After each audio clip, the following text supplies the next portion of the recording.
Hi everyone, it's Hayes, and in today's video we are going to be doing the commentary / analysis on episode 7 of Miraculous Ladybug season 4, Soul Crusher.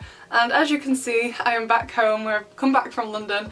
I'm back in my bedroom. I am no longer in a Premier Inn, and Kit Kat is also here, and Shanwa and Plag made it safely home as well. So today we're going to be doing the analysis for Soul Crusher. As always, I'm about to completely spoil this episode for you. So if you haven't seen it yet, please check the description box for some links where you can go and watch it with the English subtitles. However, as always, those links will eventually expire as the videos will get taken down due to copyright and stuff like that. So if you're watching this video like 3 months from when the original upload date is, those links will probably no longer be working and you'll have to wait for it to come on something more official like Netflix or Disney+. So overall, if you just want my quick thoughts on the episode, I really love this episode. I'm giving it a 9 out of 10.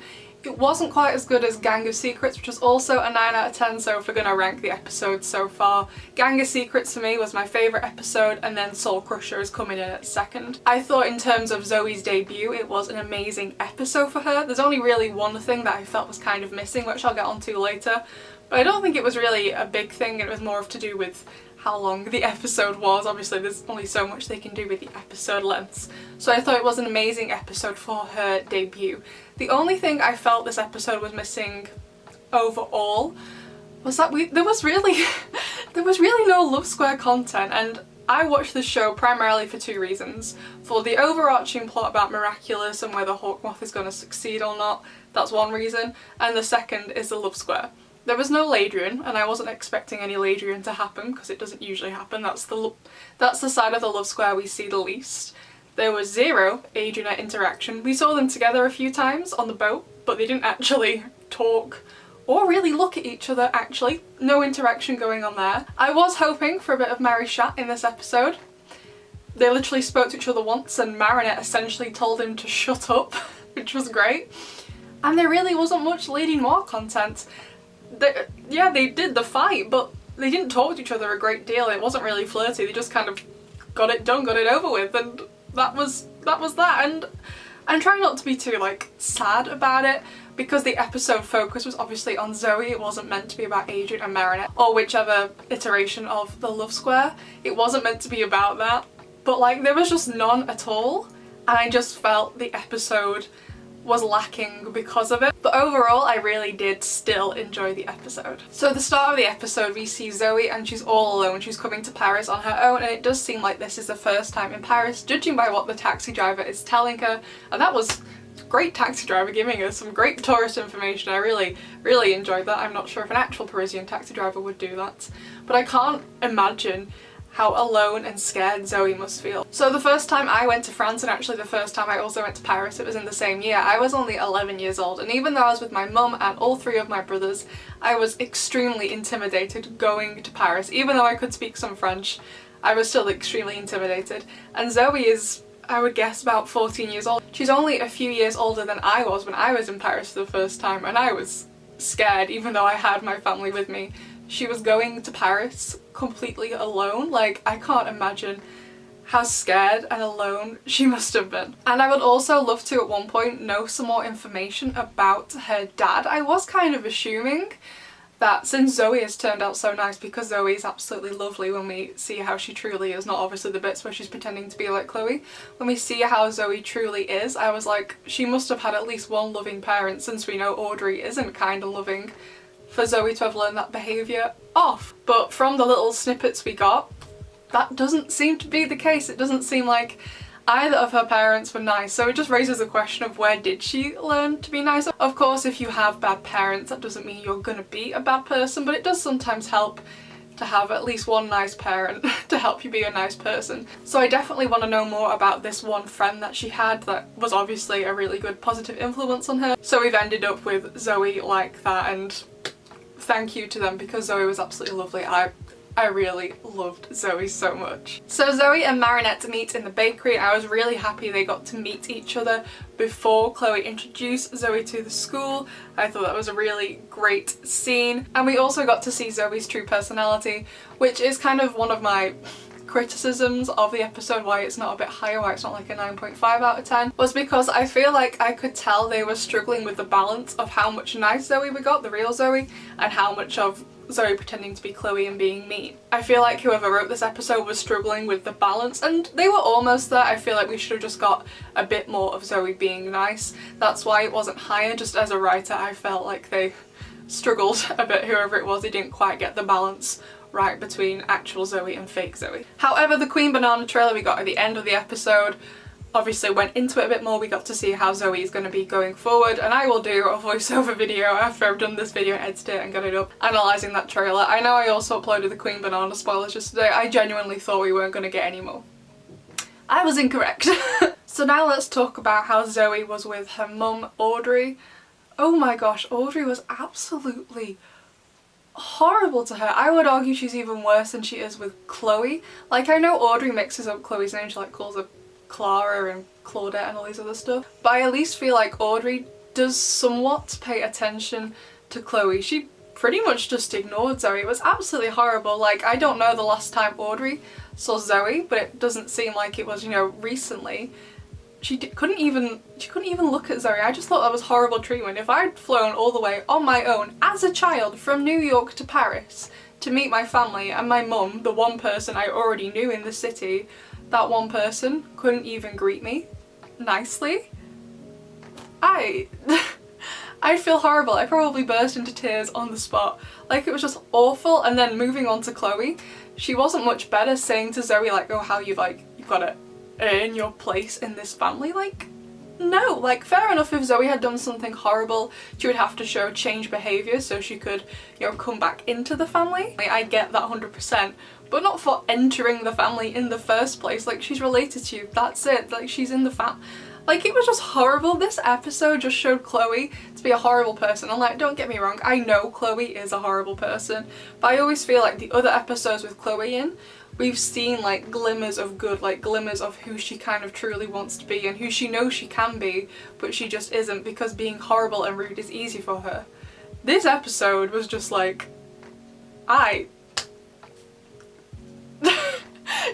she was oh yeah, I can't even get it out. Chloe was just so horrible, especially to Sabrina, first of all, like locking her away in a closet. Like, it's not very nice to make Sabrina do your homework, but can you not trust Sabrina enough for her to take the homework home and do it on her own?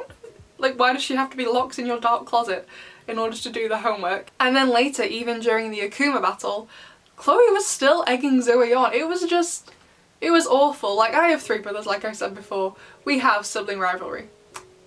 It's never been quite like this. It was absolutely horrible. So I'm hoping that Zoe is going to be a good influence for Chloe and help change her, because it was absolutely horrible. Like I said, like, I know Chloe is horrible, but this episode, yeah, I no longer have a positive image of Chloe. But this episode with Chloe, like, before this, I was like, I'm sure Chloe will change, she can be redeemed eventually, like, I'm talking end of the show redeemed. But this episode really just truly showed how far she had gone. She was horrible. I absolutely loved the pink limo. I thought it was very nice, although I didn't like the way Chloe went about it. I thought the limo looked great. And I was really happy that Marinette didn't give up on Zoe immediately. She was trying to convince her friends that Zoe was actually truly a good person, and even after Zoe said what she said to Marinette at the front of school, Marinette was like, nope, she's still a good person. We stan Marinette on this channel, and honestly, in that moment with Zoe, with Chloe and Marinette, I'm gonna get these names mixed up in this video, guaranteed. I did feel really bad for Zoe. Like, I've finished high school now, but peer pressure is something really awful, and on top of that, I'm also autistic, so I do miss out on a lot of like social cues of things that I'm supposed to do. So oftentimes when I go out to socialise with my friends, not that I've been doing that recently, I mean like pre-COVID, I think the last time I saw my friends was February 2020. I haven't seen any of my friends in over a year. But as much as I love my friends and I do feel like I can be myself around them now, when I was first getting to know them, I felt like I had to act a certain way, and I'm not always the most sociable, and I had to like pick up on their social cues, and by the time I got home after hanging out with them, I was just so drained and exhausted from having to pretend all the time, and it is really exhausting. If you're having to lie all the time, essentially act all the time, when you have autism it's called masking, because you're like pretending to be a normal person, essentially pretending not to be autistic, so you fit in with everyone. If you're autistic you probably do this. It's so tiring, so I 100% understand where Zoe is coming from. However, she was very good at lying / very good at acting, because she was doing an amazing job at doing the impression of Chloe, essentially. There was also a certain character in this episode. Mark was in it. I love Mark. Like, we only saw the back of him, we didn't even see the front of him, but I thoroughly enjoyed that scene. Best scene of the episode with Mark. I love Mark. Mark. He's just wonderful. Don't we all love Mark? Please leave if you don't love Mark. I don't. Mark. I love him. I want to adopt him. I want to adopt Mark and Zoe. I absolutely love Zoe's relationship with Mayor Bourgeois. I know he's a stepdad, and generally in a lot of kid shows anyway, children aren't usually seen to have good relationships with their step-parents, but I thought their relationship was really sweet. However, he shouldn't be encouraging her to give up on her dreams. He should be encouraging her to carry forward. He should have been like, I couldn't achieve my dreams and maybe it's too late for me. Not that I think it is too late, but maybe that's what he would have said. I never think it's too late to pursue what you want to do, but I feel like he should have been, I didn't follow my dreams, but you should follow yours. Forget Chloe, do what you want. However, he doesn't have a backbone, so he wouldn't do that. So I hope Zoe can also not only help change Chloe for the better, but also Mayor Bourgeois. I think they could have a really, really sweet relationship, and we saw the really nice beginnings of it in this episode.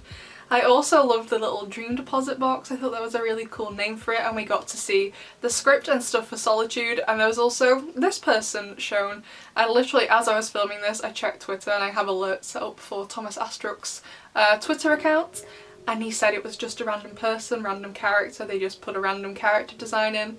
However, Thomas Astruck has been known to lie about the show, obviously to hide certain things. I just kind of wish he wouldn't lie, but rather just not reply to the tweet, you know, not say anything. So apparently at the minute they're just a random person, but I don't know how true that is. Some people in the comments were like, it's Kagami's mum or someone related to Kagami, and I think that's a totally plausible theory, but at the minute they are confirmed to be random, but other things have been confirmed but then found out to be lies. So let's, you know, file the information away and maybe revisit it later if this person ever crops up again. And again, I mentioned before about Zoe wanting to be an actress, so this definitely makes Queen Banana a lot more poignant for her, since this is what she wants to do and Chloe is trying to block it. I think it's more because Chloe wants to be the centre of attention and wants to make this film, and maybe doesn't want Zoe involved with her own classmates. I don't think it's to spite Zoe's like ambition or whatever, but it definitely, you know, it's kind of like, why would you stop your sister from trying to achieve her dream? Like, for example, I want to be a writer and I am a published author, box checked, dream achieved, but if my younger brother also wanted to be a writer, I wouldn't stop him from doing that. So I can definitely see Zoe and Chloe's relationship going through a bit more in Queen Banana, but I think the ending of Queen Banana is where they're going to reconcile, at least a little bit. So we've gotten to the start of the Akuma Battle, and the taxi driver, they were great. So Chloe had taken this taxi from other people, and the taxi driver, when they saw Soul Crusher, they're so used to akumatizations at this point, they're just like, you are in the way, okay? I want to continue with my normal life. I don't care what you're doing, I don't care what you've been through. Ladybug and Shanwa, I'm going to solve it. And until then, I have a job to do. Get out of the way. I thought they were great. They're definitely in line for MVP of the episode. And Chloe, again, just showing how horrible she is. Not only did she sacrifice Sabine and Tom plus a load of people on her way to the bakery, but also she was willing to sacrifice Marinette. It was horrible. Like, yeah, it was just horrible. Horrible all around. Chloe was awful in this episode. However, after Chloe goes and we see the Kwamis, also cute, and Kalki, I absolutely love Kalki, the horse Kwame. I thought it was a great idea for them to do, although Adrian, I think, would have eventually spotted this massive golden giant wandering around Paris and standing on people. I think he definitely would have realised that. But if Adrian had just turned around, because in the portal you could still see Marinette's room, Like, if he just turned around, he knows what Marinette's room looks like. He's been in it several times, like in Gamer, Reflect All, in Truth. He's been in it a few times. There's probably a few more times he's been in it. And he's also seen it on TV shows like in Troublemaker. He is well aware of what the interior of Marinette's bedroom looks like. If he just turned around. I can't take much more of this, but if he just turned around. Anyway, I thought it was a really cute scene between him and Kalki, and Kalki also called him Mr. Noir, which I thought was a really cool name actually. I know it's not really anything groundbreaking, but I just really like the idea because obviously Kalki doesn't know Adrian's name, I would assume, so I thought Mr. Noir was a really sweet name to call him. And I also really liked how Adrian's foosball table ended up with a load of gorillas somewhere on Earth because of the way the portal worked. I really like the kind of like trope they have going on that when a Kwami uses their power themselves, something kind of bad happens. Obviously it'd be really bad if Plague used it, as we saw in Style Queen, but so far we've also seen what goes wrong when Trix and now Kalki use their powers on their own without a human using their powers, so I thought that was great. However, also very interestingly, or at least I found it interesting, Kalki apologises to Adrian for his stuff going into different places in time and space, and Adrian just says, "Don't worry about it, Ladybug's gonna fix everything." And I just felt that showed just how much Adrian really does rely on Ladybug to save the day. In his own life, I made a whole video about this, but in his own life, if things go wrong, Adrian's gonna get in trouble because he has to be perfect for his dad. But as Shanwa, if things go wrong, he knows it's gonna be okay because he knows Ladybug is gonna save the day. And that just reinforced it. That line just completely reinforced all of that thinking. So now we move on to Shanwa rescuing Marinette. They didn't even get to talk to each other. I was praying, literally praying for some Marishat, and he basically bobbed in and then she was like, "Shut up, I am not done." I was like, oh, okay, so no Marishat. He didn't rescue her and carry her off and call her princess and kiss her like I wanted her to. Not that I thought that was going to happen, but I at least thought, you know, they might get a bit more interaction than her essentially telling him to shut up. However, this season Marinette is showing more of her Ladybug side around Adrian. Not that she obviously knows Shanwa is Adrian at this point, but she was showing more of who she truly was. So that way Adrian got to see what Marinette is truly like when she's not around him, and also in Guilt Trip we got to see her be more assertive, got to see her be more Ladybug-like, which I think is definitely playing in to how Adrian definitely seems this season to be having developing feelings for Marinette. We saw it in Mr. Pigeon 72 in the ending with the umbrella scene 2.0. I absolutely loved the umbrella scene. So she managed to be a bit assertive in that episode. She was assertive in episode 7, and we also know something has gone down in episode 12 because in the trailers for Optigami, which is episode 13, Marinette said, well, the translation I watched said Marinette doesn't want to overcomplicate things, but a few German people were telling me in the comments it was more of she doesn't want to rush things. So either way, whether it's overcomplicated or rush things, so either way, whether it really was overcomplicated or rush things, and I'm more inclined to believe rush things since that's what the German people were telling me, it just like begs the question, what on earth happened in episode 12 that Marinette doesn't want to rush things between them? What on earth happened? And has it been all this Ladybug behaviour that's been building up throughout the season up until episode 13? I am so excited for Optigami, you have no idea, I can't wait for it. So I thought the whole fight sequence and how they solved Akuma was great. Not my favourite battle, but you know, I liked it enough, you know.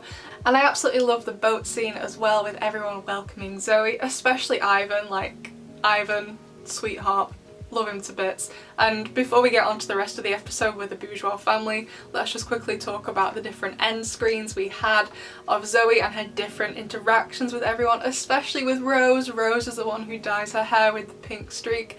I absolutely love it, and it's definitely something that sets it even further apart from the rest of her family. So I'll put the screenshot on the screen. We see Mère Bourgeois, Chloe and Audrey Bourgeois all stood in a line, and we can quite clearly see the colour palette of their clothes, and nothing in Miraculous, not really, seems to be done on accident, and the colour palette of the characters is one of those things that is not done on accident. We can see in the screenshot how similar in colour aesthetics Chloe and Audrey are. And the mayor has a similar colour palette with the white and the black, but is very different as he has more blue and red in his clothing, whereas Chloe and Audrey have none. Zoe, on the other hand, she is almost completely different. Yeah, she has some of the similar colours, but there's no gold in her clothing, and that pink streak really sets her apart from all three of them, but especially Chloe and Audrey. So I do kind of feel like it is symbolic of just how different Zoe is from them. Also, why is Audrey advocating for her daughter to leave? I get partly they don't want to anger Chloe, because Chloe angry is just a nightmare personified, essentially.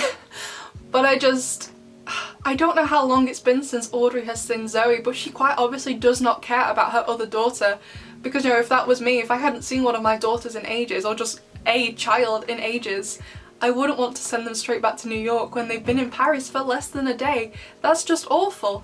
I was like, okay, so I'm glad Mayor Bourgeois came in then, and I know he did a bit of compromising where it was like, we're gonna move Zoe to like the other side of the hotel, she's gonna have a tiny room, she's gonna use a service elevator, she's not gonna have a fun time until we can send her back to New York. While he definitely needs to grow a backbone and stand up to both his wife and his daughter, I feel like they're gonna have a great relationship together, and this does bring me on slightly to Queen Banana. I think I'm gonna talk about it more when I analyse the trailer later, but Zoe is talking to her stepdad about not wanting him to give up on his dreams either, and we've seen in Queen Banana he is kind of part, I'm not sure in kind of like what capacity exactly, but he's part of this film. I don't know if he's commissioning it, producing it, I'm not quite sure exactly what his role is yet. I'm still waiting for the subtitles for that clip to come out because it's in Portuguese, so I'm not 100% sure what exactly goes down. However, I am hoping he is taking Zoe's advice and following in his footsteps, and they are working together to create this film together. I love their relationship. I can't wait to see more of it. However, I do think this relationship might make Chloe very jealous and could create more tension between the girls. I think at some point, if Zoe's dad comes in, and Zoe's dad doesn't seem to be very nice either, that Chloe could kind of become closer to him and maybe become a worse person, whereas Zoe and the mayor are coming closer together and are becoming better people for it. I don't know if Zoe's dad will be in this season, I haven't heard anything about it, but I feel like that might be the case, which could be quite sad that these children can't connect with their parents. It's not very nice. I don't have a dad myself, so I know it's definitely not great. Also, I've seen a lot of people wondering in the comments for like Queen Banana and Soul Crusher if they think Zoe could sneak Marinette and all their friends into the hotel for a private sleepover, and now that we know Zoe's going to be on the other side of the hotel and using the service elevator, which is usually elevator used by the staff, like generally in a hotel you don't usually see the staff in the lifts. That's because there's another secret lift that they take when they're like changing the bedding and stuff, so you don't see them in the lift. Honestly, I don't mind seeing staff in the lift. I don't know why people bother with service elevators, to be honest, but yeah, it's a thing. So if Zoe wanted to have a secret sleepover with all of her friends, I definitely think she could pull it off. However, there is one thing we need to talk about this episode, and that was when the mayor said they are hopefully going to send this child back to New York within a couple of months. However, we know in Queen Banana, Zoe gets the Be Miraculous. So what does that spell for the future of Miraculous? Does this mean that Zoe isn't going to be in it for the long term? I would love to see Zoe in the show forever. She's wonderful. I absolutely loved her. But does that mean the Be Miraculous if Zoe leaves? I don't want her to, but if Zoe leaves, when that happens, is the Be Miraculous going to be up for grabs again? And with the way Chloe has acted in this episode, she definitely does not deserve it. So it does beg that question. However, I am hoping by the time it comes for Zoe to leave, Chloe's like, I don't mind you. You can stay. I hope that's what happens. So overall, like I said, this episode was a 9 out of 10, purely because there wasn't like any Love Square content. I watched the show for two things: the overarching plot of defeating Hawkmoth and all the Miraculouses, and the Love Square.